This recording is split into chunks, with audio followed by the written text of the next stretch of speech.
with opening sets and that sort of thing. Typically, generally, my philosophy with opening sets is that you want to go as direct as you can get away with, but no more direct. And you have to realize that even if that you say act as if, or you assume value, assume you're the prize, assume there's no reason you're not enough, that sort of stuff. Even with all that said, the fact of the matter is, even if you are enough, in the first couple seconds, she doesn't know it yet. Like, she can't really know that you haven't conveyed that much personality. So sometimes it's wrong to ask for too much compliance. By which I mean, like, say for example, you do. Are you guys familiar with the claw and the hand of God?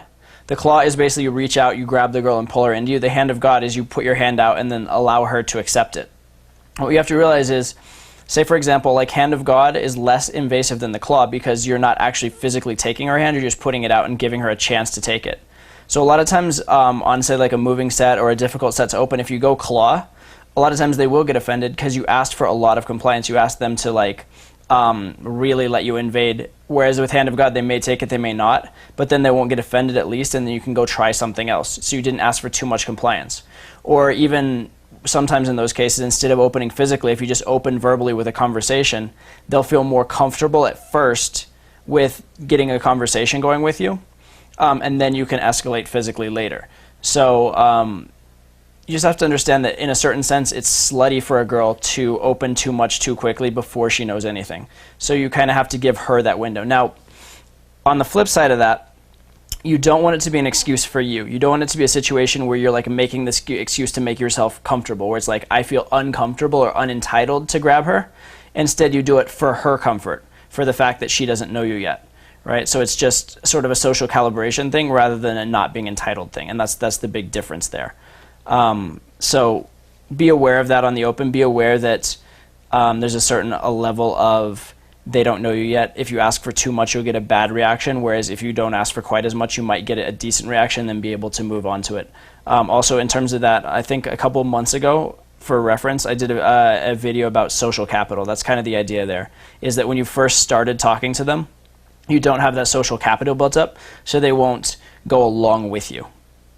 Along a similar line, there was sort of a statement in the community years ago that they basically said, if you beckon to a girl, you like, come here. I can't get my finger on the screen. If you go, come here to a girl, you beckon her over and she actually comes. The philosophy was, if she actually comes to you, then you have no excuse for not sleeping with her. Because if she's going to comply to one thing, she'll comply to something else. It's just a question of you gradually warming her up through that, like, ladder of compliance. So that's the idea, is that you start with a little compliance, a small little compliance, and then you eventually get to a bigger and bigger and bigger one. But you have to be aware that any compliance might be too much at the start. I mean, think, for example, for you, say some weird, strange guy, not even a girl, but just some weird, strange guy comes and talks to you on the street. You'd probably, like, listen. You might, like, even shy away a little bit and be like, what's going on here? And you'd listen, and you'd be ready to, like, leave real fast if you needed to. So you wouldn't run away from him. But at the same time, if he grabbed you by the arm, be like, what the fuck? And you'd be pissed off. It's the same thing for a girl. And it's not even a, like, who has social value or even, like, a sex thing. It's just that same situation. It's human to human thing. There's a certain level of compliance and comfort. Now, sometimes you can get away with that. You can get away with just grabbing and clawing or doing hand of God or whatever. But in those circumstances, you probably could have gotten away with doing a less physical open and then ramping it up too. So be aware that on the open, you don't necessarily have to go super strong. It's an option, but it's not a necessity. And with certain sets, you can just look at them. Like, if the girl's walking really fast, probably a physical open isn't going to work. It's probably just going to freak her out. Whereas if a girl's standing in a club in a social setting, a lot of times you can just claw and pull her over. So it's just a calibration, a situational kind of a thing. So I hope that answers the question about how to make it comfortable with making them stop. The other thing is, if they don't stop, even though your priority is to get them to stop, if they don't stop, you can chase after them. Now, that's a default. That's not a default. That's a last resort. But if they're walking away anyway and you have no other chance, then go ahead and chase after them too. Just don't do it as your primary first recourse. Hang on.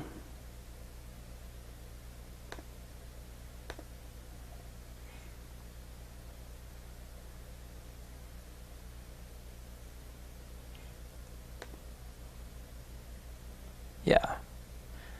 What about friends pulling them away? Okay, so friends pulling them away is a different issue. That can be, again, sort of like, you could look at it as a compliance issue if you want to continue that thought, which is, do you have compliance from the friend? Do you have acceptance from the friends? But the biggest thing with friends pulling them away is that you just didn't engage the friends, right? I mean, there's a couple different ways to open a set. One is to, oh, by the way, can people see my webcam right now? Go ahead and type whether you can or not. Apparently it got turned on, I'm turning it back off, or turned off, I'm turning it back on. Let's see what happens with this. But in any case, lovely on the technical issues this time. We'll just do the best we can. In terms of friends pulling the girls away, oh, there we go. That should be good. Now can everybody see it? In terms of friends pulling the girls away, usually that's a situation of you haven't engaged the friends, you've just engaged the girl, or you haven't shown the girl's friends enough respect, or the other thing is if you're escalating too fast and they feel uncomfortable and feel the need to protect the girl. So it's one of those things. So what I recommend there is, if you know that the friends are going to be a problem, talk to everybody, get it started with everybody, rather than just going on the girl you want. And make sure you're friendly with everyone, and trust in yourself that you'll have the ability to escalate later. Trust that you'll be able to step it up when you need to. So be willing to be a little patient with that. The other thing too is be very wary about escalating in front of the friends. Right? A lot of times girls will be fine with you talking to their friend, but then if you make out with their friend, now they'll drag her away. So if you know that's the case, hold off. Don't make out with her until you get her in isolation. Take her, you're like, hey, let's go grab a drink. Hey, let's go check out this other part of the bar. And then once you have them in isolation, then go ahead and escalate when the friends can't see, so they don't get jealous, they don't drag her away. That's just a matter of just being smart with your logistics. If they're dragging away in the open, then that means you need to engage the friends on the open as opposed to just engaging the target. So that would be the general advice for that. Yes, in answer to the follow-up question, would it be better to just watch where they go and open when they get there? In a pure game sense, yes. Assuming that you know they'll stop somewhere. Now, if this is a daytime set, or a set where you're not in an enclosed environment, there's no reason to expect them to stop, so that's not an option. But if you're in a situation where they're walking towards the bar and they're clearly going to get to the bar and stop, yeah, it's obviously going to be a higher percentage to open them at the bar than on the way to the bar. Now, the downside of that is if they happen to notice you noticed them and then notice that you didn't go, that's a problem. Because then it looks like you were that guy that like didn't have the balls to go and then thought about it and then went later. So my typical default on this is if they haven't seen me yet and I can tell they're going somewhere, like say they're walking towards the bar, I'm kind of behind them, I'm walking towards the bar too, I'll let them get there. I might even let them get settled in and order their drink so I don't have to deal with like a bartender, and then I'll go open. And I think that's the high percentage play. However, if they're walking towards the bar and I made eye contact with them and they blatantly saw me see them, then I would open right away, because now it's just more natural, more like it just happened in the moment as opposed to being pre-planned and thought out. So that's kind of where I go with that, is that you don't want it to be this pre-planned that looks like you were thinking about it too much kind of open. But at the same time, yeah, obviously, if you can get them as a stopped set instead of as a moving set, of course, a stationary set's much, much, much easier, and it's much easier to keep them there. So of course, that's just, playing smart, for sure. And yeah, I mean, I guess it's a little creepy, but not really. I mean, you wait 5 seconds. You might even potentially do that with a friend, right? If you knew your friend was going to go sit down, you wouldn't be in such a hurry to go talk to him. You just talk to him when he gets seated. So it's only creepy if you think it's creepy. Or it's only creepy if you're thinking creepy thoughts, I guess.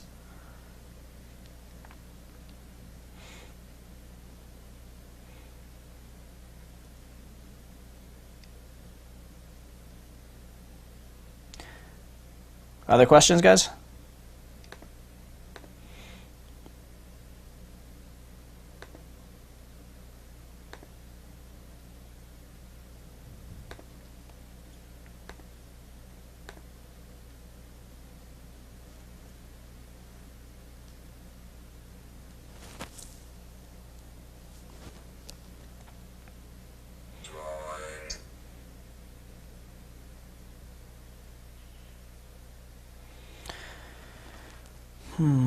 Chicks give you a good response and smile and looks like they're shy and then walk away. Yeah, if you feel like girls are getting shy with you, again, this is tough for me to answer these questions sometimes because I'm not in the situation, so there's a lot of little micro things going on that I may not understand. But if girls seem like they like you but then get shy with you, or seem like they like you but then run away, what you might do a lot of times is soften the situation. right? I say you should never make excuses for yourself. Like, don't like say, oh, this is weird, this is awkward, I'm sorry, those kind of things. But at the same time, if you opened a girl and you can tell that she's nervous or she's socially uncomfortable, you can pace the situation and say, this is so interesting. I never do this. I would never go talk to a stranger like this, but even you just seemed really cute. So, yeah, I don't even really know what to say next, but, let's just go with it. That sort of thing. So by pacing the situation, don't say like, this is weird, I'm being awkward. Don't say that sort of thing. But if you say, this is kind of cool. I, barely ever do this. This is not a normal thing for me. Put yourself a little in her shoes. A lot of times that can make her more comfortable, especially if it's a situation where there's a lot of social pressure. Like if there's a lot of people looking at her or watching her potentially, a lot of times that can make it less of a nervous experience for her, right? Like you could even pace it, be like, yeah, I know, you don't know me yet, but hi, I'm Todd. Nice to meet you. I think we should take this really slow.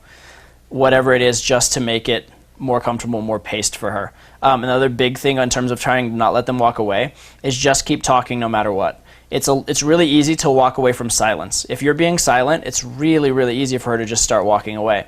It doesn't even feel awkward. It's just like, okay, the conversation's done, I'll leave. But if you're actually talking and actively putting information out there, then it's very, very hard for her to actually run away. It's actually incredibly rude, and it's actually tough. I mean, I'm sure you guys have had this too. Like say not to compare you guys to homeless people or whatever like that, but even if you have like a homeless guy, like the most low value person you can think of, like talking to you on the street, if he keeps talking, there's to a certain extent, you almost don't want to leave him mid-sentence. You just kind of hope he'll shut up, and then you can leave on silence, right? So at the very least, you get that sort of like courtesy acknowledgement of them staying, and then hopefully you can continue and say something that's going to spark interest or that's going to convey your personality enough that then they actually stay for real because they're interested. But at the very least, I mean, if it looks like they're going to leave and you go silent, of course they're going to leave. If it looks like they're going to leave and then you keep talking, then it's they'll actually stay on a much higher percentage of the time.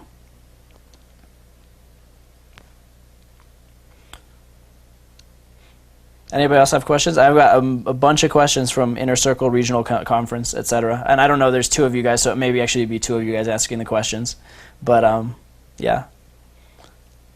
What should I do when I'm at the club? I hit up every set about 5 to 7 in 20 minutes. Try and have fun, but I can't keep myself entertained for more than an hour. Well, first of all, if you're going to a club and there's only 5 to 7 people in the entire club, you should feel very free to just go on to the next place. There's no rule that says you have to stay in one place the entire time. So feel free to, bounce from place to place, bar hop, go to bigger clubs, that sort of thing. So that's number one. But the other thing too is, and this is funny because I'm thinking about making this the Mission Impossible for this month. You can always reapproach, assuming that like a set goes well, and even actually if a set goes badly, assuming there were enough sets, you can actually reapproach later in the night, and oftentimes it'll go well. I have a couple sets from my hot seat filming already, where basically the girl rejected me early in the night, and we see her just like basically not even giving me the time of day, and then later in the night I end up like go and talk to her again, and then I get a phone number, or I even end up pulling her and taking her to another venue. So you definitely can reapproach as well. The other thing too is if you're getting continually blown out quickly, you should look at your initial approach and think to yourself, what am I conveying in my initial approach, and how is it being perceived?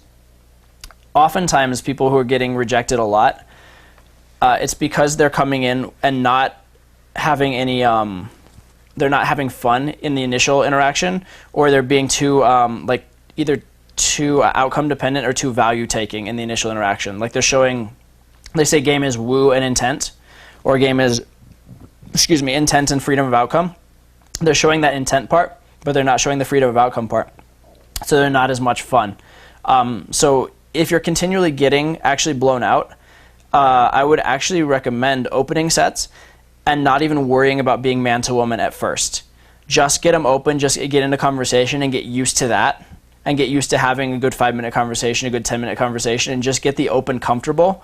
And so it's a good continual experience for you. And then once you're comfortable with the open, once you're continually, consistently getting opens, then go ahead and try and do man to woman and show intent. Because what happens a lot of times is total newbies who have like no game whatsoever actually can open pretty well because they're non-threatening. But then as guys get a little advanced, they start to actually communicate as a man to a woman. They start to be threatening. Then at that point, they actually stop opening as well. They start getting rejected on the open much more frequently. And that's because they're still not having like a lot of fun. The newbie probably wasn't having a lot of fun either. But the newbie at least was non-threatening. So it was like, okay, he's cute, we'll tolerate him. Whereas the more advanced guy who's a little more threatening but still no fun, it's like he's not cute. He actually has a shot, but he's just not like, offering anything, so fuck him and get rid of him. So if you're consistently having trouble on the open, actually be okay with not showing intent right on the open. Be okay with just opening a little softer and a little more fun and a little more just like happy and not man to woman, and then trying to flip it on later if necessary. I don't recommend that as general advice in game, but if you find that maybe say like more than half of your sets are just not opening, then that's a time to just go into conversational mode, just get that working, as opposed to trying to show intent from the get-go, and just get that skill down first and then gradually build up and ramp up from there. So that's another suggestion you can do. But yeah, if you've burnt out a club, there's nothing that says you have to stay in a club, and especially if you're going to a club where there's only like 5 to 7 girls to talk to, why would you stay there all night? That's just silly. The other thing you can do if you know that, like, say it's a good venue but it's really small, is go do some approaches outside the venue, get yourself more like ramped up and more in a good mood outside, rather than burning through the sets that are there to get you in a good mood. So that's just sort of some general strategic advice. But the biggest thing would be work on your actual initial approach so you're not getting blown out, and then be willing to reapproach. For those of you who have joined after like the initial little round, what we're doing is I'm taking questions via text, and then I will respond to them in talk. So feel free to chat in the little chat box, and I will try and get through all the various questions you guys ask me. If at some point we run out of questions, I'll go back to the questions that were on the pre-webinar video and the webinar in the Inner Circle portal. But assuming I can get questions, I'll try and take live questions throughout the duration of the webinar.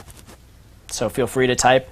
And also feel free to type new questions even while I'm answering previous questions, because that way we'll always have something to answer, whatever's on your mind.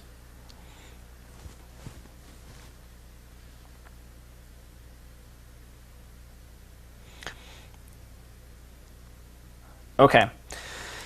How do you go get having fun, getting a good mood? Basically, how to get in state is what you're asking. And the interesting thing about that is it's really different for different people. Certain people love music and love to dance. I know that for me, if I really want to feel like I'm in state right when I leave the house and want to be in state the whole time, a lot of times I can play a couple songs before I leave the house and just get myself in that fun, upbeat mood, and that'll work for me. But it's a bit of a crutch, and also it only lasts for so long. It's just like a little temporary little boost of state, and then that gets me enough that I can go do some approaches, and then those approaches hopefully go well, and then that keeps boosting the progression and the momentum throughout the night. Other things that I can do, I'll do with students, is I'll make guys scream something at the top of their lungs. I'll make them scream at each other from a block away. I don't give a fuck what anybody thinks about me. Preferably with people around, so it's actually a social pressure exercise for them. Or I'll make guys laugh for 30 seconds at a time, super, super loud and obnoxiously, or make them smile at themselves in the mirror. All these sort of state exercises. If you like to dance, dancing can get you in a state. So anything that you either find to be a social pressure exercise, that makes you a little nervous but you push through it, or anything that you find overtly fun, those things can definitely put you in state. To me, the best solution is to just do the approaches and use the approaches to get you in state. And again, going back to your original comment, if there's not enough sets in the bar, you may run out of sets before you get in that mode, and that's fine. In which case, you shouldn't be going to such small places. You should be actually going and just doing more sets. Typically, what happens I've found with guys is that if they start out the night out of state and start doing approaches, either they'll have some sort of lukewarm approaches that don't really go anywhere, and that doesn't really affect their state. However, as soon as they have an approach that goes either really well or really badly, then they'll start to see that bump of state, because then their mentality's been changed. Their mentality's been affected, where either they feel like they are deserving in the environment and they've had good feedback, or they feel like they've had something horrendous go down in the environment and nothing bad happened. So either way, once that circumstance transpires, then they get in state. So what I encourage you to do when you do those initial approaches is do them in such a way that you can be either loved or hated. And so you don't want to be lukewarm. be sure that you're polarizing. Be sure that once you're in the set, again, don't do it like on the open if you're having issues with opening, going back to your original question. But once you're in the set, be polarizing and be willing to like push it and be persistent and burn it to the ground. And again, be willing, again, if you're in a really small venue, if you go to a place with only one girl and you blow it out, then leave and go to another place, right? That's how I learned. I learned actually going out midweek in Albany, New York, to bars where there'd be one hot girl in the entire bar, and I'd drive out, I'd have to like wade through the crowd of guys, do the one approach, and if that didn't go well, I'd go to some other bar, and hopefully there'd be one cute girl there. And that's the toughest way to learn, but you can do it if you have to. So be willing to leave the venue, though. Be willing to go find better places. Be willing to find better circumstances, as far as that goes. Also, if you want to, you can do things like play games with yourself, like try and say how many times can you get a movie quote into the set or a song lyric or whatever to make it interesting and engaging for you as opposed to being outcome dependent. But why is my webcam off? That's weird. But whatever you can do to get yourself in that in a mindset where you're not outcome dependent and it's fun for you is what you want to be doing. That should be the priority, and it should be about you and not about girls. The other thing that I'll do if I'm having real state issues is I just accept the fact that I'm going to suck. Just completely just decide that I'm going to suck for that night and just decide that I'm going to suck as big as I can in the most fun way possible. And that seems to do it for me because that's the ultimate in outcome independence, right? If you just have decided that no matter what you're going to fail, well, there's no outcome to be dependent on because you've already decided the outcome. You've decided that it's going to fail. In fact, you could even decide that no matter what happens, you're going to sabotage it and make it fail because that way, you know, even if it goes well, it's going to go badly. So there's no outcome. You've just decided to embrace the process and just decided to make it epic and make it fun and make it like shocking as opposed to make it trying to work. So those are some ideas as far as state. But it really depends for different guys. Different guys like to dance and that gets them in state. Certain guys need to do the approaches to get in state. Certain guys can yell something at the top of their lungs. So what I say is experiment with this. I gave you maybe 5 or 6 different options. Go out in the field and experiment and try all 5 or 6. You know, try one, see if it works. If not, try the next one, see if it works. And see what actually gets you in a good mood. Lastly, don't get in this mentality of chasing state. Don't get in this mentality where you like, I have to be in state to do well, all right? The fact of the matter is like, not everybody else in the bar is in state. Who's to say that the girl you're going to approach is in state? It's not like she has to be in state to have a conversation with you. You don't have to be in state to have a conversation with her. Just have a conversation and let it be whatever it is. Let it be good, let it be bad. Who cares? But if you're overtly trying to get in state, it's not going to help you. Getting in state is kind of like falling asleep, right? If you can't sleep at night, and you're tossing and turning and trying to sleep and trying and like thinking about sleeping and trying to close your eyes tighter and trying to whatever, it doesn't work. The more you try and sleep, the more you obsess about sleep, the more you get like stressed out about not being asleep, the harder it is to sleep.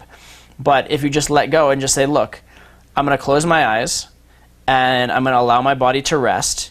And if my body really needs sleep, I trust my body and I trust that it will sleep. I trust that if I'm tired enough to sleep, I'll sleep. And if not, just closing my eyes and resting will leave me somewhat refreshed tomorrow. And that's the best I can do for now.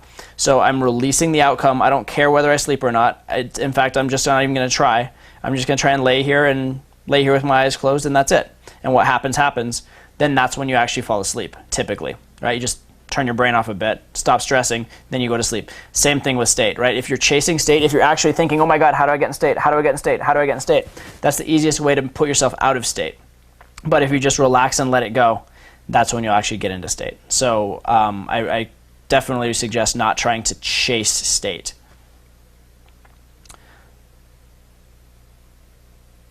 Let's see. There's a boyfriend, we're not interested, go away, pushing situations, but die, but I find that our response, I don't really know. Yeah. Okay, so interesting. This next question, it seems like from Intersurgical Regional Conference, it seems like that you're talking about mixed sets specifically, right? You're saying that you're getting bad initial reactions from mixed sets.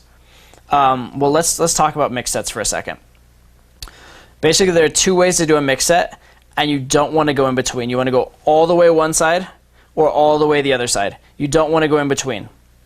So specifically, you can either go direct on the girl and just say, fuck it, I'm going to make this girl like me, and then I'll deal with whatever comes. And if I absolutely have to, I'll deal with the friends maybe, but I prefer to just deal with her one-on-one and just trust that my energy is going to be strong enough to like overcome and overwhelm whatever else. That's one way to go. The other way to go is be happy and social with everybody. And so typically if you go with the like gangster method, like go straight on the girl, that's when you're going to get potentially some very negative reactions, but you also get some really strong positive reactions. So you're playing high risk, high reward. And if you go with that strategy, you just have to deal with it and then work through it the best you can and try and be dominant and go with it. However, if you want to avoid having the negative initial reactions, go talk to everybody and go talk and be friends with everybody, okay? One exercise that would be interesting for you guys to do would be actually go out and just approach groups of guys for a while. Just approach and start a conversation with a group of guys. Because I think a lot of times in the pickup community, we learn these techniques to build value, we learn these techniques to have sexual attention, to communicate man to woman, but then we forget how to just have normal conversation. We forget how to just have a conversation that lacks tension. A lot of times actually guys will go in and they'll have tension in the conversation, they'll have this like back and forth, this really intense vibe, and that's fun for them. But then as soon as that vibe dies, or as soon as it gets a little bit like lessened even, they feel like the set's going nowhere and they just want to eject because they feel like they're moving backwards. They feel like the energy is decreasing. And that's because they're not comfortable just having a normal conversation without an agenda, without intention behind it. So maybe even go talk to just groups of guys and find out how you open them, find out how to start a conversation with them. And then when you start a mix set, go open the mix set the same way you'd talk to the group of guys, just conversational. And then you can add the sexual tension stuff later if you need to, okay? Now, you can actually do this by overtly going and approaching groups of guys, or you can do this by just approaching and being conversational and just learning how to do that. But learn how to hold a conversation without relying on sexual tension as a crutch. Learn how to run a conversation without having to flirt with the girl in the first 5 seconds. Trust that you're enough and that you can gradually, generally, gently build that. So that's the other way to go. The other thing you can do is if you do approach the whole group, you can go old school, like structured game style, and actually be a little dismissive, like actively dismissive of the girl you want. So that's the next level. But in order to be actively dismissive, you also have to be interesting for the whole group. So you have to take it on your shoulders to be fun and friendly and to be amusing and engaging enough that the group in general accepts you. Because the girl, if everybody is having fun with you and accepting you and seems to like your company, and then you're dismissive of her, that'll affect her emotionally. If everybody hates you and then you dismiss her, she'll just like hate you like everybody else, and it won't register. So you have to have that baseline conversation, right? So that's why actually when we did storytelling and routines, that active disinterest stuff worked really well, is because we're being comedically engaging, we're being almost performer good. So you need to learn to be conversational in general as a baseline, and then do all the game stuff on top of it. And I think that is a skill that guys who go out a lot, and guys who go out specifically just to pick up but aren't social in their normal lives, oftentimes will lack, and oftentimes it'll do you well just to practice it. In fact, at a recent free tour, Tyler was talking in, where were we, Orlando, and he said it would be really interesting to see what would happen if a guy, when he first learned game, just made a decision that he was going to go out for a year straight and he was not going to try and get laid. Like, he just was not going to get laid for a year. He was just going to open and have interactions for a year with making no attempt to actually get laid. He said, number one, the guy would probably get laid 5 or 6 times anyway. But number two, he would just become so socially calibrated and such a value-offering individual that his social calibration would be amazing, his game would be amazing, and he'd be able to do just about anything from there. Because that's the big thing people lack, is they lack this outcome dependence, they lack this ability to self-amuse and be value-offering more than anything else. I mean, if you're a total newbie, yeah, you're going to have trouble with escalation. But once you're at least like an intermediate level, or you've been with a few girls, the biggest issue you're going to have is leading, self-amusing, being engaging, and just holding great social vibe in general. So it's, again, another exercise you can do is don't even try to get laid. Be outcome independent. Just do the game for its own sake, not even for the sake of getting laid. Now, I'm not saying to do this all the time. Obviously, you want positive feedback. Obviously, like, sex is a good thing. Success is a good thing. It builds your confidence. It builds your sense of entitlement, that sort of thing. But occasionally, do try it. it's okay to just have a normal conversation. So if you really want to avoid that initial bad reaction from mixed sets, go in fun and conversational and let it transpire as it is. If you go talk to the guys and they think you're cool as shit and invite you to their table for the night or invite you to the after party with them, now you have plenty of time to pick up the girls, and you can do it casually and almost accidentally, as opposed to having to do it like it's a big deal. So that's the other thing you can do there with the bad initial reactions. So hopefully that should help you out with that. Okay. Day too much for apartment. Did not have sex on a period. Stay for the night. Leave the next day.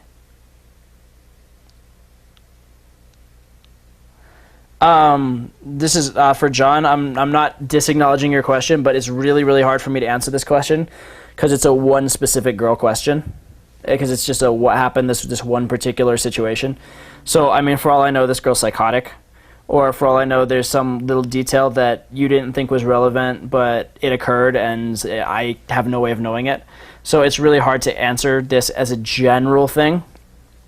Typically, though, in terms of eliminating flaking as a general rule, the ways to eliminate flaking are to communicate no agenda, communicate that you enjoy the conversation for its own sake, and that you're cool just hanging out with her. So if you pushed really, really hard in last minute resistance, oftentimes that'll make it harder in terms of flaking, as opposed to like if you just like chilled it out and took your time a bit more. That can help with flaking. But then that said, it's a pro and con, right? Because on the one hand, yeah, you get less flaking, but then on the other hand, you may occasionally miss one that you would have gotten night of. So it's, have 6 of one, half dozen of the other, and it's really a calibration issue in terms of that.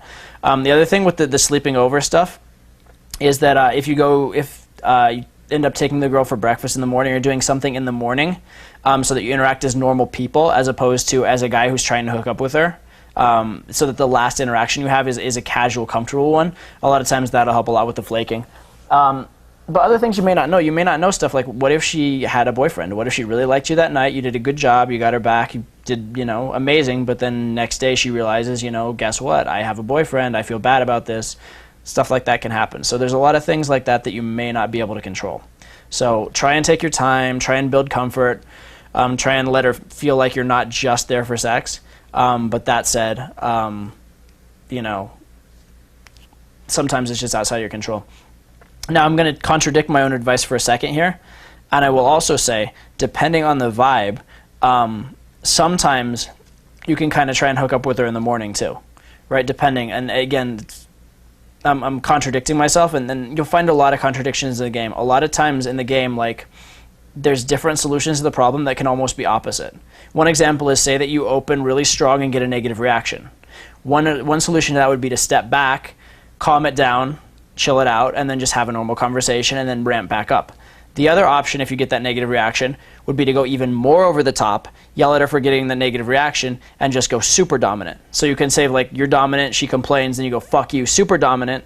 Or you can do, you're dominant, she complains, and then you back it off. So these are completely opposite solutions, but either one can work. There's a lot of times that'll happen in the game, which makes it really confusing and hard to learn, but just go with me on this. The other thing that you can try and do is try and hook up again in the morning, especially if you didn't think that the period was the real excuse, but you thought a real excuse was like a lack of comfort, right? Also, if the period is the excuse, sometimes you can get her to comply to things like giving you a blowjob or like fingering her or stuff like that. That's not actually sex, and that can be good too, and that can establish some level of intimacy, especially like if you can actually like make her come by doing one of those things. So if that's really the issue. The other issue with the whole period thing is sometimes if you convey that like you've had girlfriends before and it's not a big deal to you, sometimes that can work as well. But yeah, for general flaking, just make sure that it ends on a positive note if at all possible, and make sure it ends on a note of you not pushing and not necessarily just trying for sex. So that would be my specific flaking feedback on that.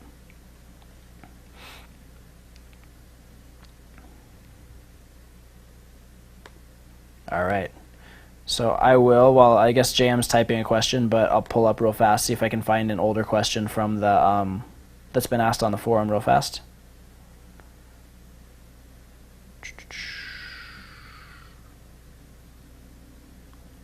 Okay. How do you lead a girl around the bar? How to lead in general. There's this great word that Jeffy has invented, and that word is SCO. It's not let's go, it's SCO. And so it's so dismissive that he doesn't even put two words to it, but he just will say SCO and he'll walk. He's just gone, right? It's not like, would you like to come with me, and then stand and wait for a response. It's just SCO and you're gone. You're already walking, you're already assuming the sale, you're already assuming it's happening, as opposed to waiting for a response. It's always easier to beg forgiveness than to ask permission. Excuse me. And it's always easier to make her say no to stop you rather than making her say yes to allow you.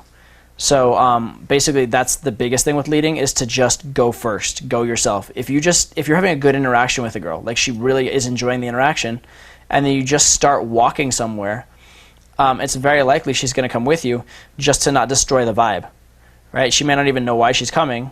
You can just go. And oftentimes you wouldn't have to even grab her or pull her.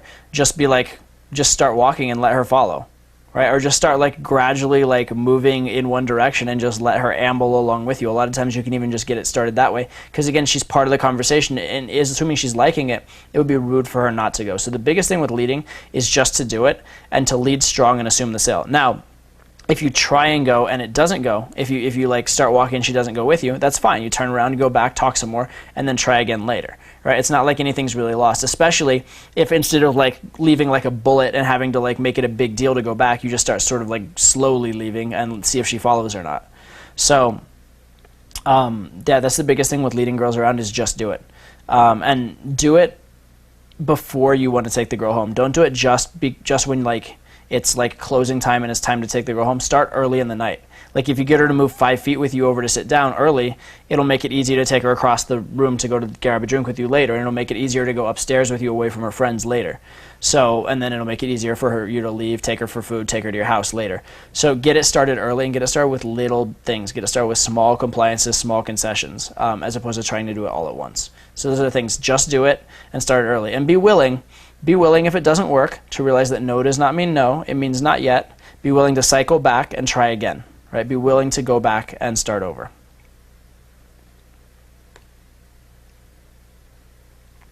Okay, let's see. Scroll up a little bit. All right.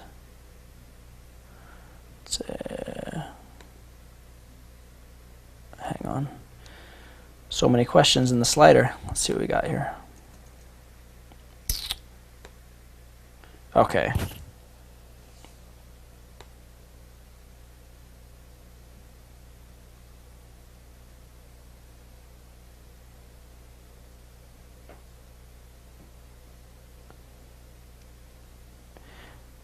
Okay, so question here. Some girl that you, this is from JM, some girl that you were having sex with then is now going cold as far as sex with you, just wants to like hang out, but is rejecting the sexual advances, that sort of thing. This can be an interesting issue. The first thing I would try and figure out if I were you is try and understand why. Typically, any issue in game, it can be because of one of two causes. It can be because of either lack of value or lack of comfort. And typically that's going to lead to two very different solutions to the same problem. If it's a lack of value, then the thing that will save the situation is doing things that add more value, but value destroys comfort. If it's a lack of comfort, then it'll be a situation where adding more comfort would do it, but then that's going to destroy value. So if you don't assess the situation properly, you're going to be working counterproductively. So first and foremost, try and recognize what's going on. Try and think to yourself, like, how did this girl react to me the last time we were together? Was she being like really demanding of me? Did she seem super entitled? Was she being like difficult and bossy? Or was she like she barely deserved me? If it was like she barely deserved you and couldn't even believe that you liked her, then most likely you have a situation where you have too much value and not enough comfort. And what you need to do is just spend the time with her and just be chill with her and just relax. If it's a situation of she was giving you a bunch of bullshit and then you were maybe like giving into it a little too much, or you're losing your frame a little bit, maybe she needs you to step up and give her more comfort. So recognize that's number one, is that the girl, typically if she's giving you negativity, she's telling you that she needs something. She's telling you either she needs more value or needs more comfort. And so try and understand which it is and try and give her the appropriate response. So that's number one. In general, most of the time when you're getting that reaction, especially because it's a girl you already slept with, and you didn't indicate in the question that there was any specific event that was going on, most of the time that'll be because of a lack of comfort. Particularly, what was I going to say?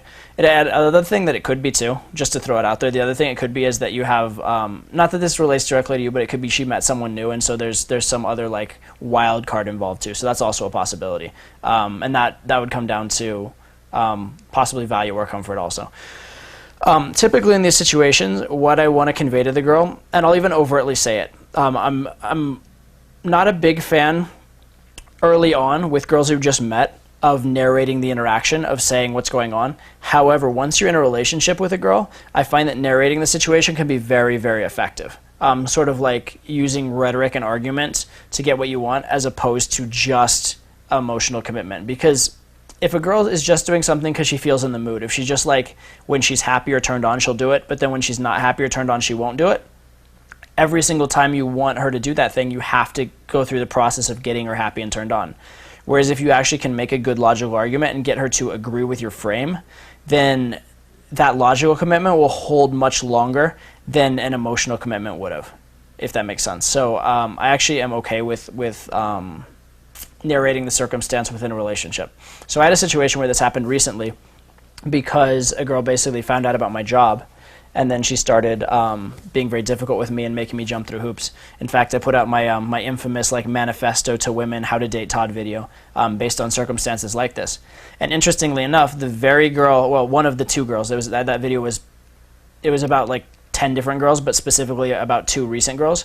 One of the 2 girls, the one that like mostly I put that video out about, ended up we're hooking up again now, and we're back on again. And the way that I did that was by basically conveying to her overtly. I said, look, I don't care if anything happens between us. I'm fine with it. I enjoy seeing you. I wouldn't hang out with you if I didn't see you. And so I don't want it like some kind of label set in stone that if we hang out, we have to have sex. But then on the other hand, I think it's really weird for you to do it the other way too, to have some label set in stone that like we never could have sex. What I want is just a relationship where we're being ourselves with each other, we're being honest and open with each other, and if we want to do something, we do it. If we don't want to do something, we don't do it. But I don't think that any relationship should have rules and restrictions and like criteria of what it is, or labels, right? We should be, if we're going to be anything to, whether that be friends, lovers, or whether that be nothing, we should be that because that's what we want to be at that time, not because we have some label of like boyfriend or some label of like broken up or whatever the label is. We should just be what we want to be from moment to moment and be our best selves. And that's all I'll ever ask of you. So if you never want to have sex with me, if your best self is not turned on by me and doesn't want to have sex with me, you don't ever have to have sex with me. But I don't want you to say that like you never would, because, you know, who knows? Who knows what could transpire? And that would be sad if, say that down the road, you wanted to do something, but you have to be consistent to this like logical thing that you put out there. Or what if like you put out this idea that like you never would, and then I believe it, and then I don't make the proper move, or I act differently towards you, and it ruins our relationship. So I think that we should just be the best we can for each other from moment to moment, and let the chips fall where they may. And actually, that's the only type of relationship I'll accept with you, right? Well, if you're asking me to be less than my best self, or if being with you is making you less than your best self, and if it's not a situation where you can feel free to be you, then I don't even want that kind of relationship. So just think about it, and that's fine. And I'm fine with whatever we end up with. If we end up being together under that premise, that's wonderful. That would be the best option for me. If we end up just being friends under that premise, that's fine.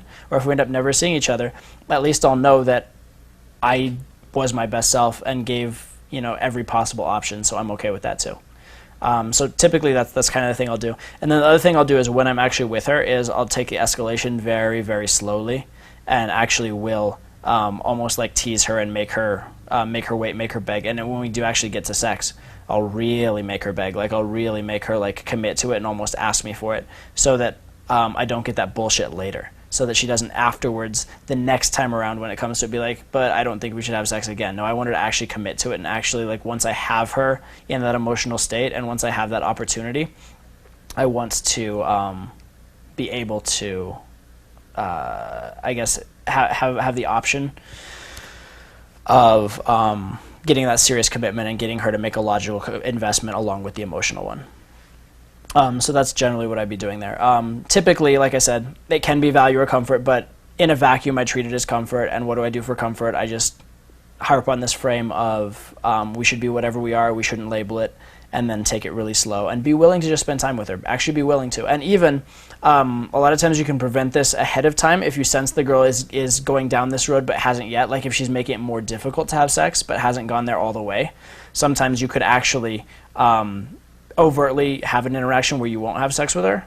Or what you can do is you can tease her to the point of wanting sex and then actually like say no or actually tell her no and make her chase. And again, if you can make her chase, make her beg, then you have the leverage and then you can get something out of that. So that's another way you can go with it. Let's see.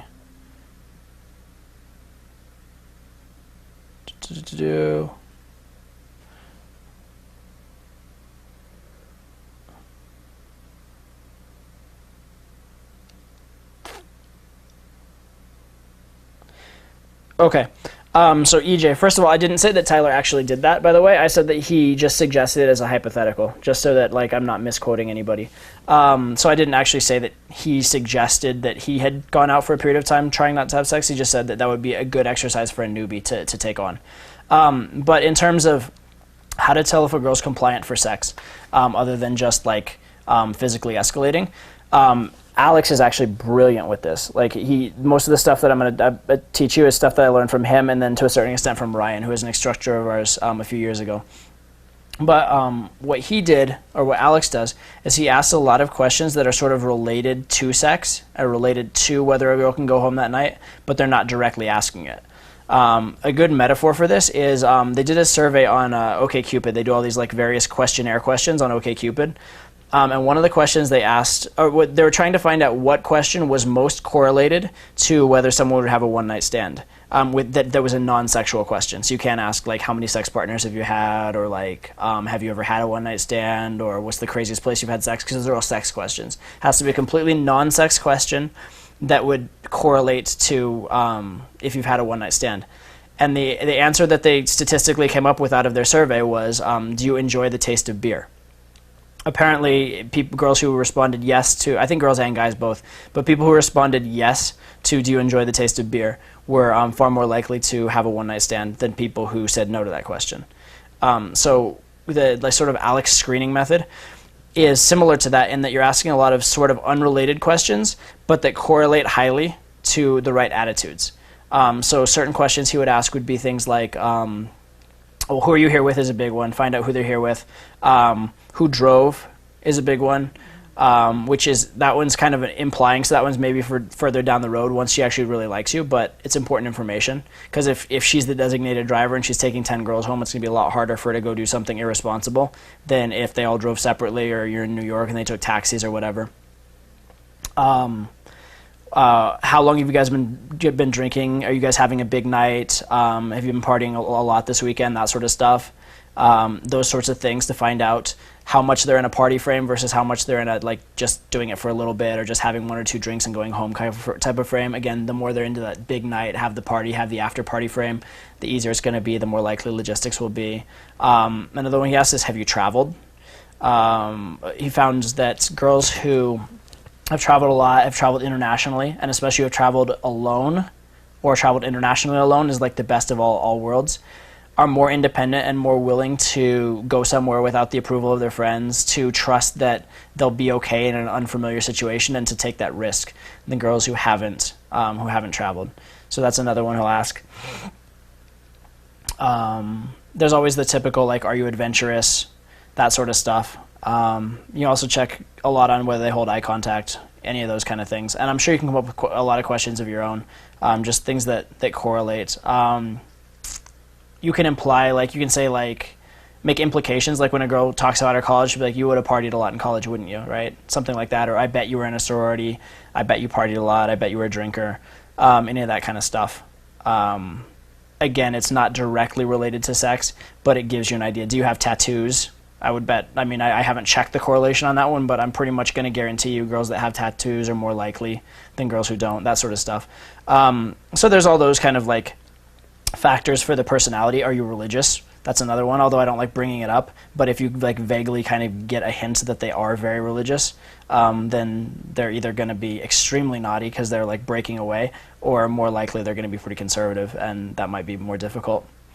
The other things you can tell is see if they give you compliments, see if they seem nervous, right? A lot of times if on just answering normal questions they seem nervous, that's a really strong indicator of interest, right? If a girl says, "Where are you from?" and she seems like nervous to answer, that's just a normal question. It's a factual question, so why would she be nervous? The only reason she'd be nervous is if she really likes you, or if she really wants to impress you, right? So that's a good one. Another one is if they seem to like take offense or seem to like think that you're judging them. At least happens for me when you're actually not. Like I was just on the phone with a girl that I'm probably going to see in another city soon. But she said she worked somewhere. I said, "Oh, that's cool." And she goes, "Hey, stop making fun of me. I think it's I do this, I do that." And I actually didn't even mean anything by it. I actually was saying that what she had said was cool.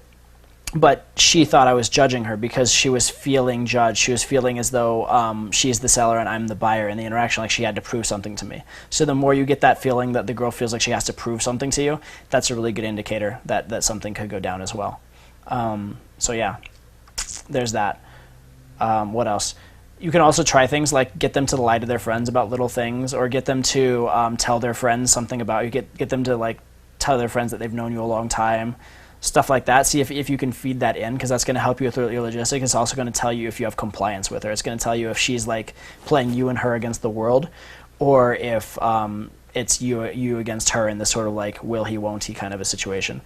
So those are all just a lot of general suggestions. I'm sure you can come up with your own. I guess those are it's like a framework, but anything that's similar to most of the things that I said would probably work just as well. Let's see. All right. How to get into hotter clubs. There's a few ways. And it depends how much work and effort you're going to try and put into it. Typically, if you really want to get into the hottest clubs, well, and I'm assuming you mean without paying money, because that's pretty easy if you're going to pay money. But you have to do your homework. You have to find out. You have to either bring girls, which helps, or you have to find out who's running things and get to know them and get hooked up with them one way or another, which, again, to do that, bringing girls initially helps. The other thing that helps is going on off nights. A lot of times like really good clubs, maybe they're good on like a Friday or Saturday, but then they're open on like a Wednesday and they're just whatever. But maybe they'll have like the same staff there to a certain extent, or like the same owner, obviously.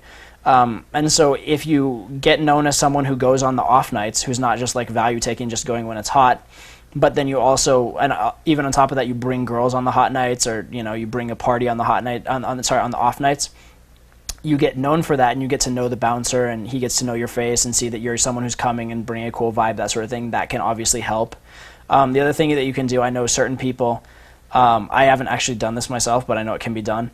They'll call in and say that they're connected with some sort of like other people, or they say they're running some kind of an event, or they're with XYZ fashion company or XYZ promotion company. So they'll use that connection, and they'll call ahead and get on the lists, that sort of stuff. That can definitely help. That can definitely happen. So that's another way to go. The other way to do it is a lot of times the hotter clubs, not the really, really hottest clubs, this won't work, but a lot of times clubs that do have velvet rope, a lot of times they'll have some other functionality, like there'll be a restaurant and a club, or a hotel and a club. So a lot of times you can go early, get let into the hotel or the restaurant area, and then just switch that over or swing that over to the club. In general, also just going early can help you get in.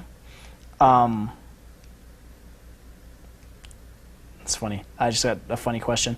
But so yeah, if you go early or go when it's not as good, that can help you get in. And a lot of times, like certain place you can go in and then you can get like some sort of re-entry stamp, or you can go in and then know somebody, you can get let in later if you want, or just go early and chill out for a little bit, which is totally cool too. But the big thing with any of those is you have to put in your homework. Like, you're not going to get something for nothing. You're not... Guys in a club sense, like a just random guy, brings very little value to the club, right? Who's bringing value to the club? Guys who spend money on bottle service are bringing value to the club. Obviously, they're spending money. Hot girls are bringing value to the club because that's why guys want to go there and want to buy bottle service. Guys who bring girls to the club are providing value because they're bringing girls, right? But if you're just a guy going in alone to go pillage and like go pick up girls, as a club owner, why should he care? Why should he care? Even if you're cool, even if you have a good personality, why should he really care deep down? You're not making him money directly, right? Now, it's possible if you have such a good personality that people are coming to see you, right? If you're a celebrity, then you're essentially like that hot girl, and that could work. But really, think about it. What value are you really bringing to the club? Not much. So fact of the matter is, you can't just expect to walk up and get let into the hottest clubs. You have to do your homework. You have to either bring girls, get to know them, come up with some angle, right? Or call ahead at the very least and figure something out. So yeah, just do your homework. That's the biggest thing. And you have to be committed, right? It's not going to happen by accident. It's not going to happen just because you showed up, right? Everybody has to, I guess, pay their dues, and that's one case of it. Let's see.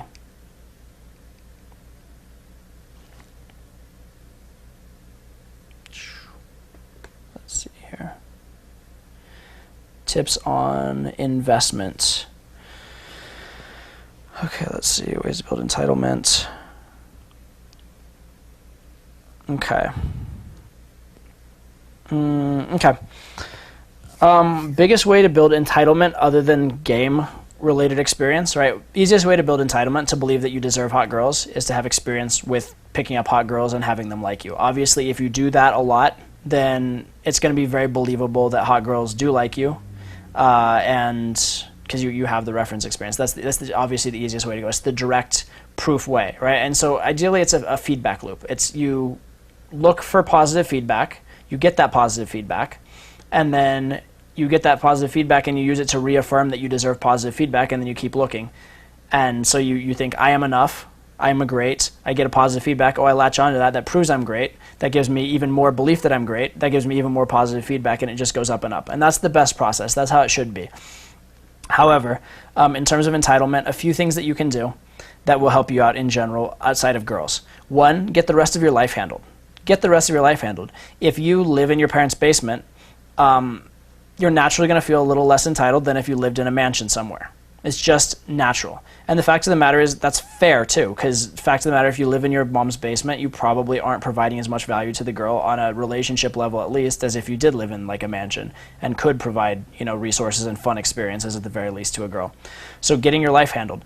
Make sure that you like your job. Make sure that you feel like you're constantly learning. Make sure that you're in the gym and you're feeling like you're making progress. All those things will help your entitlement, not just with girls, but in life. The more that you feel like you're a successful person and you're the type of person you want to be, that you have a world that you'd like to bring someone into, that's going to help your entitlement. So entitlement is not just entitlement with girls, it's entitlement in general in life, right? So the more that you have the one, the more you'll have the other.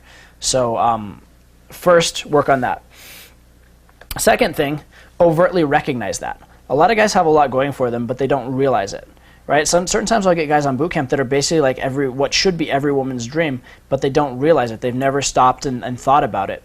And so they just don't interact as such. So what I'll have these guys do is I have them make a list, just a very simple list. I say, come up with 10 reasons why you are the best decision a girl could make. That's it. 10 reasons you're the best decision a girl could make. And what this actually does for them is it gives them those reference points to digest the positive feedback better.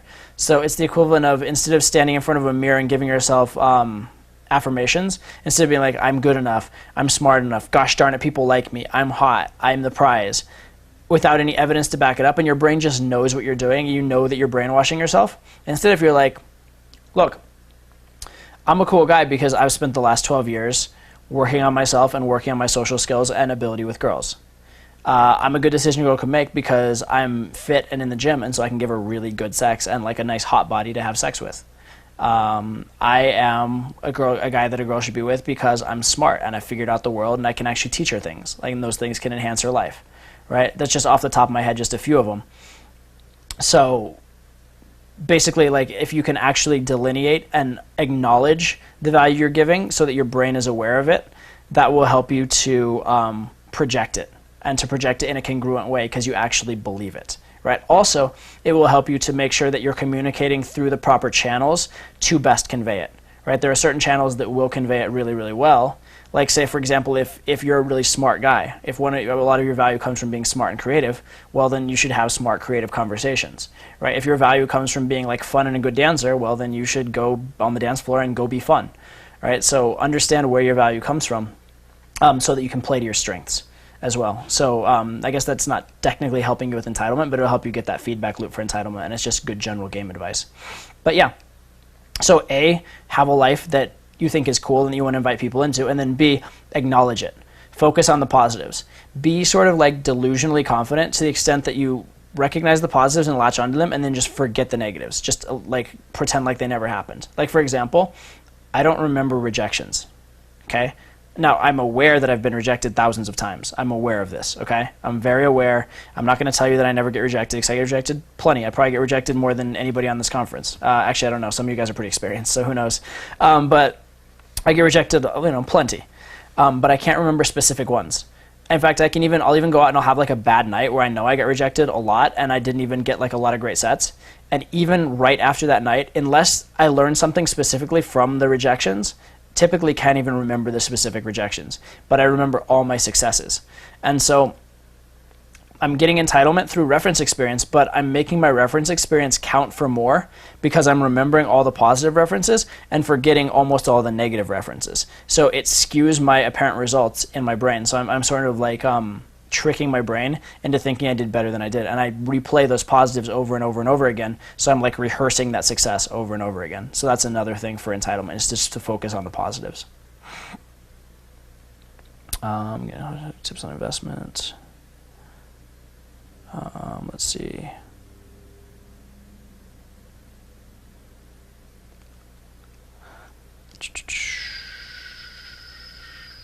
Okay. What's the other one here? Investment. Tips on investment on top of those I mentioned on Free Tour on YouTube. I don't even know what ones I mentioned there. In order to get a girl investing, here's the like basic formula for how to get a girl investing, okay? Number one, you can't get a girl investing until she's interacting. Okay, step one is get her interacting. Until she's either conversing or laughing or following you or doing something, it's very hard to get investment. So recognize that. Recognize that no matter what, you can't just go in and expect investment. You can't just be like, although you actually can say this, ironically, you can literally be like, hey, I'm here, as your opener, but you can't take the attitude of, hey, I'm here, right? You can't take the attitude of just walk over, quietly look at the girl, do nothing, and just be like, I'm here, you should like me, in the back of your head without even saying it. Like, you can't do that. You have to provide something. You have to give her some reason to like you, because, again, I said this at the start of the conference today. No matter how cool you are, she doesn't know it yet. She has to at least interact with you a little bit to know you're cool. So you can't just assume that she's going to know you're cool just because you're there. You have to do something, okay? So first and foremost, you have to get the interaction started. However, once she's getting the interaction started, now you can make her chase, right? And when can you make her chase? Whenever she's already investing a little bit, you can heighten the investment, right? It's hard to get someone investing out of nothing, but what you can do is you can take a little investment and you can make it into a bigger investment. For example, if she says, where are you from? She just invested. Okay, think about that. She just invested in the interaction. She just had a choice to continue the interaction or not. She had a choice to be a passive recipient or to participate. She had a choice to find out about you or not find out more about you. And she chose to actively participate and find out more about you. She just committed. She just invested a little bit in the interaction. So at that moment, you have the opportunity to make her work, right? So I forget what question I just had her ask, like, where are you from or whatever. You could say, where do you think I'm from? Where does it look like I'm from? That's an interesting question. Do I seem like an East Coast guy or a West Coast guy to you, right? And so now you're making her follow your conversational threads. You're making her follow up and provide more energy and more thought and more uniqueness to the interaction, right? And so just there, instead of just directly answering the question, by making her ask a second question, you've just essentially at least like doubled her commitment, right? And you're getting her following up. So that's one thing you can do. The other thing that you can do is leave silences. Once you get to a point in the interaction that you can tell she likes the interaction, she wants to keep going, instead of again, at the start, you have to provide the momentum and you have to provide the energy. But once you get to a point where she likes you, a lot of times you can just decide to stop providing it and make her provide it, make her work, right? So if you make her keep the interaction going, make her keep it from being awkward, then now she's invested and now she wants to hang on to her investment. She has to rationalize to herself, why am I investing, right? And actually that's a big part of my day 2 strategy, is that I tend to be like very quiet and just let them ask me the questions. And then I have good answers to the questions. It's another good game tip.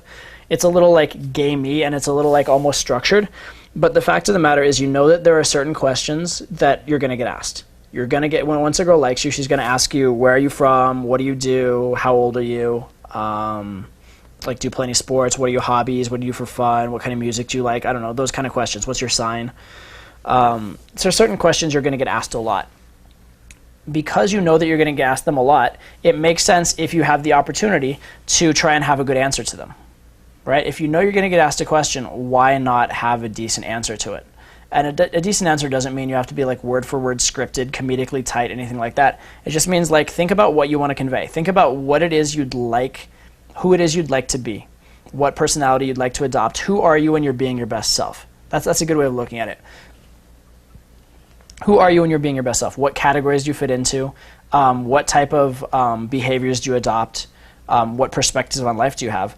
And then whenever you get those typical questions, try to answer them in such a way that it conveys your best self. And then when you do a good job of it, remember that. Remember the frame that you did. Remember how you brought it to be. And also, along those lines, you can say those little like intriguing things and make them fish, right? So make them fish for your good qualities. For example, if I had a really like cool, amazing car, I would never be to a girl like, hey, I have a Lamborghini or whatever.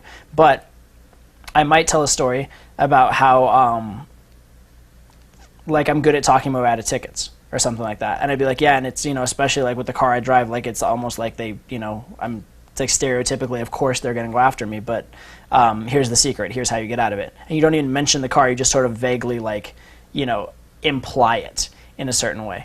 So that's another way to do it. And so that sort of thing. That's actually not, that was kind of a little blatant, and it's not so much commitment and intrigue, but it is how you bring up positive things. But for example, with my job, a lot of times they'll say, what do you do for a living? I'll be like, oh, do you really want to go there? Do you really want to know? And they'll be like, yes, and pursue it.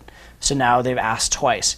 And then I'll say, oh, well, it's really interesting. I guess it's kind of like, it's pretty atypical, but the best answer I could give you would be something like life coach, like public speaker, something like that. But yeah, that's just the best I can do. Anyway, more about you. And then like, no, tell me more. And so they keep asking for it, keep digging. And then I can make them work for it. I'll be like, okay, fine, I'll tell you, but first tell me this. And now you're, making them actually give something in exchange. So again, every time that you have that opportunity where they're asking you to talk, where they're asking for more communication, you can definitely do it. The other thing that I like to do to build investment and build commitment is to actually push them away. Actually, like tell them to leave, tell them I'm done with them, that sort of thing. Because if you tell them to leave, or at least tell them that they're free to go, right? Like if a girl is giving you shit and you just don't want to deal with it, be like, well, if you don't like it, you're free to go. And then you give them that awkward silence afterwards where like they just feel their like little heart sink and they're like, oh shit, what do I do? And then you can even push it harder. You go, you're free to go, silence. Wait, why are you still here? I thought you wanted, no, you really can go, it's cool, right? And you really make them say, no, I wanted to stay. No, it's okay, right? No, I like you, that sort of thing. And so you get that logical commitment, that logical investment. The other thing that you can do within the scope of a relationship is make the girl do things for you. Make her come pick you up, make her bring you something, make her go out of her way, change the schedule, like make her fit your schedule, those sorts of things. Because again, if something's just come to us naturally, we've invested nothing into it, we don't value it, and we're not afraid of losing it. But if we've invested a lot into it and we've really gone out of our way for it and adjusted our life for it, we don't want to lose that investment. Our brain has this like sort of like what's the word? Like this sort of like almost like accounting system of how much we've put in and how much they've put in. And if we feel like we've put in a lot, we want to get some return on our investment. So that's just a quick little synopsis on investment. Again, I don't know how much I covered in the free tour on YouTube. Hopefully I didn't overlap entirely, but hopefully that helps out a bit. Let's see. Okay, So now we have this question of direct versus indirect. Let's see here. Okay, direct versus indirect game. Let me first say that until you can game direct properly, I don't recommend gaming indirect. Okay? Because I think most people use indirect badly, and they use it as a crutch. A lot of guys will use indirect because they're afraid to approach, or they're afraid to communicate as a man to a woman, and so you'll end up with these sets where you end up talking for 20 minutes or a half an hour or something like that, and it just goes nowhere. And nobody shows anybody that they have a penis, and it's just like, it's a waste of everybody's time. So that's the real problem with indirect, right? If you use something as a crutch, because that's what indirect opener is. Let's be very clear. An indirect opener is a crutch. Okay, an indirect opener doesn't get you laid. It's not like if I've ever asked a girl I'm laying in bed with, like, why did you sleep with me? She'll be like, because your opener was so good, I just had to drop my panties. It's not like that. So it's just a way into the conversation, and technically it's a crutch into the conversation. It's a way of hiding, in a way. Okay, now, the reasons why indirect openers could be good is that certain circumstances, I talked about compliance and a girl giving you a lot of compliance on the open. Certain times a girl might not want to comply, or she might be in a situation where it would be awkward for her to comply, or she'd feel slutty if she complied. And so by going indirect in those circumstances, you give her an excuse to continue the conversation. You give her an excuse to not feel slutty or weird about it. So it can be useful in that regard. But again, until you're getting laid very consistently going direct, you should not be going indirect, because you can get enough results going direct, and it's going to teach you to have the best type of game. It's also going to teach you how to have the best feedback. Okay, if you go into a girl and you say, like, who lies more, guys or girls, she's responding to the opener. If you go into a girl and say, hi, I'm Todd, I wanted to meet you, she's responding to you. And so the feedback you're going to get from that interaction is going to tell you about whether your body language is good. It's going to tell you about whether your nonverbals are good. It's going to tell you about how you're communicating, your vocal tonality, all that kind of stuff. And your brain will assess all that information and will make the adjustments very quickly, and you'll learn very quickly from it. Whereas if you go indirect, again, she's responding to the opener, so you don't really know. You're getting poor feedback, right? Also, you're going to end up in a lot of sets where you'll be wasting a lot of your time. Right, you'll end up friend to friend, or some false interaction that never goes anywhere. So, but once you can do direct approaches and can get the bread and butter sets, right? That's what direct approach is really the best for, is the bread and butter, right? The like typical set. You can actually converse with the girl without having to wade through 10 guys. You don't necessarily have to like stop a girl that's running, at like sprinting pace. That sort of stuff. It's a bread and butter, just typical social interaction set. That's what direct is good for. The more difficult sets, where there's a logistic you have to deal with, where like she might not want to stop, or she might have guys that will like immediately pull her away or get up in your face, that's what indirect openers are good for. So indirect openers are good for handling those difficult logistics. They're good for giving yourself and her the excuse to have the interaction long enough for her to get to know you without some autopilot response getting in the way. Okay, so indirect openers are not really even a part of attraction. They're not even a part of man-to-woman communication. You can almost say they're not even a part of game. They're just the thing that gives you the opportunity to talk long enough for your game to come out. Right, so they're a bit of a crutch, but they can be very useful in those difficult logistical settings. So that's what I would use them for. And oftentimes I'll even use them just until the difficulty's done, and then I'll just break through and just go direct afterwards. So a lot of times, you do, hey, I need your opinion on something, or hey, come over here, I need to ask you something. Do the false time constraint, which is another form of being indirect, right? But then once they actually stop, once they're actually committed to the interaction, then you go, you know what? You're actually quite cute. Tell me about yourself, right? And then you go direct from there as a man to a woman. So that can work. Also, sometimes, depending how direct is, it might not work as well on a really hot girl, because really hot girls are used to getting compliments. So if direct means complimentary, oftentimes it just won't like bust through their radar. It won't like really, get on their RAS. It won't really strike them as anything. So that's the other issue with direct indirect there. But that's specifically for complimentary direct. A lot of times if you just like, hi, I'm Todd, like that's not giving them too much typicalness or validation, as opposed to like, hi, you're cute, I wanted to talk to you. A lot of times a hot girl will be like, oh, thank you, I know. And then that's it, right? So sometimes you have to do something to bust through that by either being extremely dominant, extremely fun, or even like extremely like rude or in their face. So something to consider as well. But typically, I guess that's the breakdown on direct and indirect. I do not, again, encourage going indirect until you are getting laid consistently going direct. Once you're having positive results going direct, and you know that you don't need a crutch, you know that you're enough, you know that you, based on your own personality, can get somewhere and can get a result, then I'd say you're fine. And then if you want to, for those advanced sets, for like, for example, like a difficult hired gun, or for a girl walking fast, or for girls with guys, if you want to go indirect on those and experiment with that, I'd say that makes sense. But for the bread and butter sets, until you can get those going direct, don't bother going indirect. It'll slow down your learning curve, and it'll actually keep you from getting laid as much along the process. So that's my personal advice, although I do think that there are times for indirect for sure.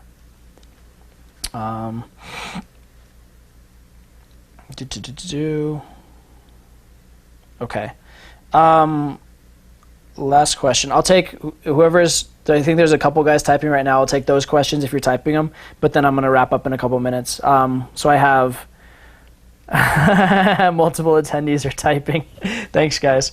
But yeah, whoever's typing now, go ahead, and then we'll go from there. We have quickly any recommendations how to set up the ideal bachelor pad. Well, first of all, I've never been rich enough to actually set up anything resembling that. But what I will say is that it should, what the ingredients for it being good would be, it should be near to things to do, like near to places to go out, near to places for day twos, ideally near to places where you can pick up a girl. Number two, you should have excuses for the girl to come back. You should definitely have alcohol on hand. You should definitely have, like, if you can have cool things, like if you have a Wii or other video games. I don't do drugs and never will, but I know a lot of guys use drugs as a way to get girls back. Anything like that that can convince them. If you have a pet, I've had girls like that will not come into my house, come see my cat. So that works. But anything like that you can do that is an encouragement or an enticement for them to come in, or for them to think that it's cool or whatever, is good. I mean, like stuff like a hot tub, like that you can throw a party in, would be amazing if you have the opportunity. Like games and again, more things to do is key. Obviously, you want it neat and tidy, and you want it like elegant and good looking because it conveys good things about yourself. But really, more important than that is that it seemed fun and that you have that excuse to get them back there. That's what I'd really be focused on, is the excuse to get them back. And you can even embellish a little bit on that. Like I know that Jeff had his little Nerf hoop, and he used to say he had a basketball court in his house. So whatever it takes to get them back is more important than the pad itself. So just make sure that whatever you do, you can sell. And again, if there's things for you to do there, the reasons for them to be comfortable there, then obviously it's going to make your end game a lot easier too. So that definitely helps. Let's see. So it's like right off where you go, the girl just ignore you, give you one word answer. Okay, so last two questions. When you open and get nothing, first of all, if you're getting this a lot, you're doing something wrong on the open. And so work on that, work on being more dominant, work on breaking rapport tonality, or work on being more fun. However, if you're getting nothing on the open, what I will do is try and stick in and keep talking at first. Like talk for a few more, like maybe 30 seconds, keep going, so that she can, so that she can see that you're not affected by it, so that she can see that you don't care too much and it's not a big deal for you, and that you're not super outcome dependent. So that's number one, is just keep talking and let her actually get to know you. Because oftentimes maybe she's in the mood to reject anybody, but she doesn't realize how cool you are. So the first second she rejects you, but 20 seconds later it's actually okay, and she wouldn't reject you. So that's one possibility to be aware of. Beyond that, though, and this is something I'm just experimenting with recently, but I like it, is be willing to reapproach. Like a lot of times, typically when I get ignored, pretty much the only time I get ignored actually, is in a situation where a girl has her back to me and just refuses to turn around. Like say she's at the bar ordering a drink, or say she's like in some kind of chair situation where she can't turn. Basically, if I can face a girl, it's very hard to ignore me. Like, I'm very hard to be ignored because I will push it hard, I will be a little invasive, I will be dominant, I'll be funny, I'll burn it to the ground a bit. So it is a lot harder to ignore me then. So especially in those circumstances, what I will do is if she doesn't respond, fine, whatever, no big deal. I might even just say some kind of flippant comment or whatever, and then leave, and then come back and reapproach. So come back and reapproach later is another situation for that. In fact, Alex, the reason why I started trying it is because Alex gave me this idea, and I really, really like it, which is, who cares? Who cares? You're still enough. If you are approaching, get rejected, and have to come and approach again and again, you're still enough each time you approach. There's no reason why you're not enough. There's no reason not to just reapproach, right? If she's in a bad mood, all right, fine. Oh, I'm sorry. I didn't realize you were in a bad mood right now. I'll come back later. And then literally do it. Come back 5 minutes later, 10 minutes later, an hour later. Who cares, right? So that's the other way you can do it too. So number one, push it a little bit. Don't be so quick to just snap, give up, right? Because a lot of times you just need to show that congruence. But then if you're just not getting it, who cares? Come back and approach under a different circumstance. Come back and approach with another girl on your arm even. Or come back and approach when you're more in state. Come back and approach when she's had more drinks, whatever. Come back and approach when the logistics are better so that you can have more of a real conversation. So a lot of times that can be a solution too, especially if it was a difficult situation to go into in the first place. And oftentimes it was a difficult situation to go into, like say you had to wade through a bunch of guys to talk to her in the first place, and then she blew you out for whatever reason, or just ignored you, and then you happen to catch her later on her own. She'll respect the fact that you did it, and she maybe even wanted to talk to you, it just was too awkward for her, so sometimes you can get it that way. So yeah, just be persistent, but be intelligently persistent. Either be persistent right in that moment and be value offering, or be persistent later and be value offering. Try not to get bitter, try not to make a big deal of it, and then just do the best you can. And there are some sets you just never get, but I'm just telling you from my perspective and from my experience how to increase your odds and how to have the best possible chance. So take that for what it's worth. How do you talk when you're not in the mood to talk? Just do it. Mostly just do it. Force yourself to keep talking, force yourself to ramble and not judge what comes out of your mouth, and just blather. And then realize you can always apologize for it after. You can always just say something and then even comment on how lame it was, and then that's still you talking. It's still non-silence. Not conversation or continuing the conversation, just verbiage is always going to be better than silence at the start of the interaction. The other thing that you can do, though, is focus on doing things to continually add or offer value. Okay, so here's a couple quick exercises you can do to make yourself self-amuse. Number one is yes and from improv comedy, which means you say yes, repeat back whatever was just said, and then say whatever the first thing that comes to your mind is.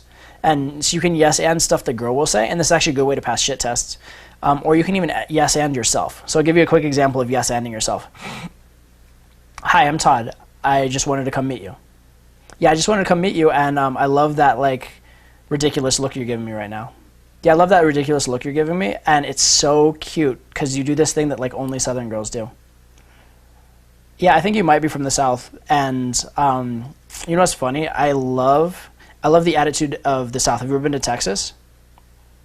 Yeah, I used to live in school I used to go to school in Texas, and so you just keep yes and yes and yes and yes and just keep stacking stuff on there, right? And not reactive, just making up whatever comes to your mind, not censoring yourself. And it's a good exercise to do. A lot of times it can kind of work, especially if you're really blatant about it. You're like, yes, da da da da, and yes, da da da da, and it almost is like you're fucking with them. So you're kind of making fun of them at the same time at some point too. But at the very least, it just gives you a platform to keep talking, keep coming up with things to say along those lines. I had one other exercise I was going to do. I'll give you one other exercise for out of set, which is really hard to do. Is basically out of set is something you can practice just to improve your general conversational skills. But what you can do is just start talking, and as soon as it gets logical, change it. So if I was like fish, swim, if I put those two words together, I now need to change the topic to something illogical. Right, so fish swim under houses, flying shoes around the moon, with tennis rackets flying upon the, you know what I mean? So you want to have this grammatically correct sort of sentence, but it's total chaotic bullshit coming out of your mouth. And this is not something I recommend you doing actually in set with a girl, but if you have trouble just blathering and self-amusing, there's one aspect to it, which is the mental aspect to it. Do you feel comfortable? There's another aspect to it, which is just the skill aspect, which is can you just create random nonsense? And that's something you can actually practice outside of the field. It's just that creating that random nonsense. Okay. So that's something you can do as well. The other thing you can do is little games with yourself. Like I mentioned earlier, try and say a particular word as often as possible, or try and put song lyrics into it, that sort of thing. The other thing that you can do that's the other drill I was going to give you. The other drill I can give you is just say I love or I hate anything.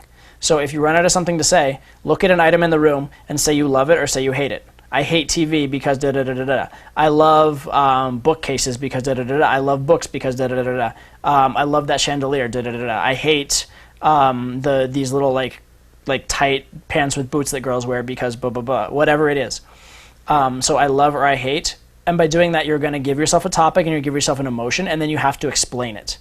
And so by giving yourself that thing to explain, you force yourself to keep talking. You basically put yourself on the spot. You basically put a gun to your head and say, here's a topic and here's an opinion. Now I have to keep talking. And funny enough, when you put a gun to your head, you'll usually do it. So that's another thing that you can do. So typically, you can do yes and, I love and I hate, or the biggest thing is just say something. Just keep talking no matter what, even if it seems like mumbo jumbo, even if it seems like bullshit. Okay?